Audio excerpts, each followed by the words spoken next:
So I have an idea for the Potter's Church that I just kind of want to spitball a little bit and maybe see if I get some reaction, what people think, or maybe can even help me work through what I'm going to do here.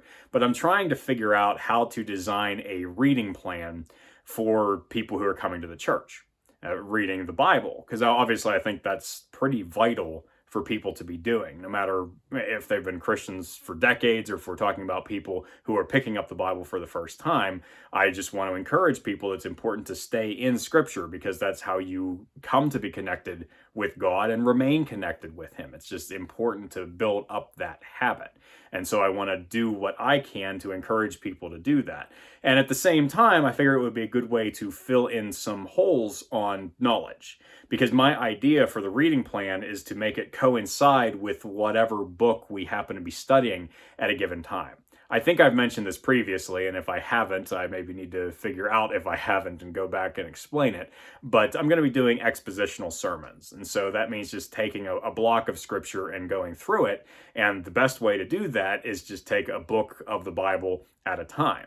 And so for the reading plan, I want to figure out how are we going to read through the book during the week before we meet on Sunday evenings in order to study part of it in a little bit more depth with the sermon. And so that way people are getting all the background, or if they read along, they're getting all the background that goes along with whatever it is that we're studying.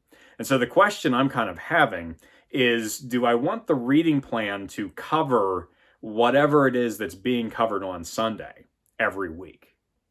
And so what I mean is, if I'm doing the first week, I'm doing a sermon from Mark chapter 1, and then the second week, I'm doing a sermon from Mark chapter 4. Do I just have people read Mark 1 the first week, and then for the second week, they have to read Mark chapter 2, 3, and 4? So sometimes you're going to have longer, and sometimes you're going to have shorter portions of the book to read. Or do we just want to do it where you're reading a set amount every week, and so you just split it up evenly for however long the sermon series is going to last? I'm kind of leaning that way, to the latter option, but I see the benefits of doing the former option, because that way whatever we're going to be looking at is maybe going to be a little fresher in people's minds, going to be more immediate. It's just going to be a lot more difficult, especially as we get into bigger books of the Bible. Because if we're talking about Mark, it's relatively short. But if we're talking about Isaiah or something like that, you could have, I don't know, there could be weeks where I'm asking people to read 15 chapters at once. And that could be difficult, especially for people who, again, are very new to the idea of Bible reading. So I'm trying to figure out the most manageable way to do it, but also the way that's going to do the best job of getting people ready for whatever we're discussing on a Sunday. And it basically comes down to, there has to be a choice that's made.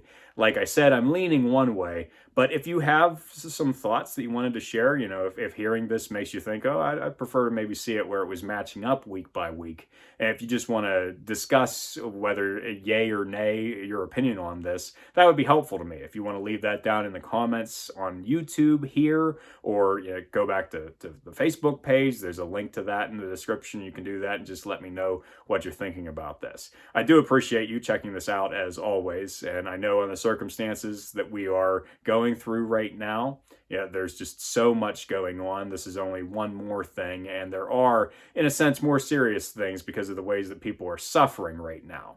But I would still appreciate it if you would include me and include the Potter's Church in those other things that you're praying for, and just bring it to the Lord to ask that He would allow things to return to normal for all of our sakes, but also as part of that for the sake of this church, so we'd be able to get that work underway in the community here. And so that would mean a lot to me if you would just take a time right as this video ends to go ahead and say a prayer along that lines. Again, thank you for checking out this video, and until next time, keep looking up.